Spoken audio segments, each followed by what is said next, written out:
ये एक ऐसी गारंटी है जो हर गारंटी के पूरा होने की गारंटी है। मेरे प्रधानमंत्री का नाम हर गारंटी को पूरा करने की गारंटी है, और ये पिछले एक दशक में इस बात का हम लोगों ने अनुभव किया है।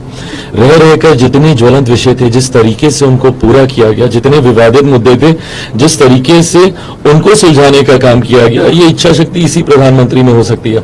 दशकों तक हमने लोगों ने देखा कि मैनिफेस्टो में सिर्फ लिखा जाता था कि राम मंदिर का निर्माण किया जाएगा, धारा 370 हटाई जाएगी और वुमेन रिजर्वेशन बिल को लाया जाएगा, पर इन तमाम विवादित विषयों का अगर किसी ने समाधान निकाला और उसको पूरा किया, ये हमारे प्रधानमंत्री जी ही इस कार्य को कर सकते थे। ये विश्वास बढ़ाता है, ये विश्वास बढ़ाता है कि आज जो मैनिफेस्टो रिलीज हो रहा है वो मैनिफेस्टो नहीं है, इससे पहले से वो एक कागजी दस्तावेज बन के रह जाता था। आज इस बात की गारंटी है कि जो जो गारंटीज उसमें लिखी गई हैं उसको पूरा किया जाएगा। आरजेडी ने भी कल मैनिफेस्टो जारी किया, परिवर्तन पत्र नाम दिया है, 1 करोड़ जॉब्स की बात कर रहे हैं। भाई 1 करोड़ जॉब्स की बात कर रहे हैं, मेरी समझ में नहीं आता कि राजद के लोगों को भारत के संघीय ढांचे की जानकारी है कि नहीं। मात्र 23 सीटों पर जो पार्टी चुनाव लड़ रही है वो देश के 140 करोड़ लोगों के लिए, या तो वो उनके लिए कर रहे हैं या से बिहार के लिए कर रहे हैं। अगर बिहार के लिए कर रहे हैं तो संभवतः ये समझ ही नहीं पा रहे कि बिहार विधानसभा के चुनाव नहीं है, ये देश के चुनाव है।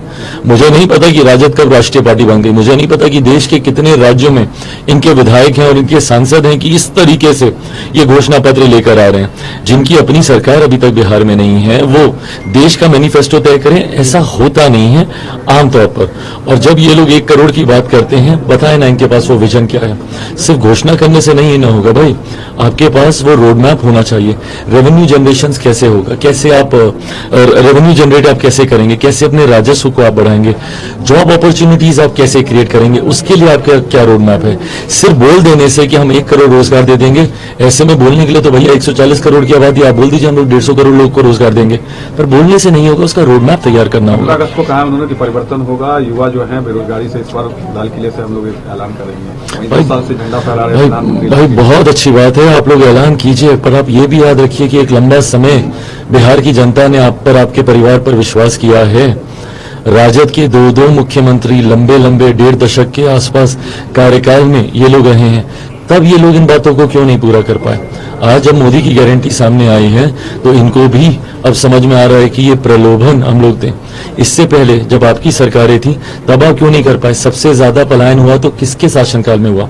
90 का दशक कोई भूल सकता है? वही दौर था जब सबसे ज्यादा युवाओं का पलायन बिहार से हुआ। आज 2-2, 3-3 पीढ़ियां उनकी दूसरे राज्यों में रह रही है। किनकी वजह से? इन्हीं की वजह से।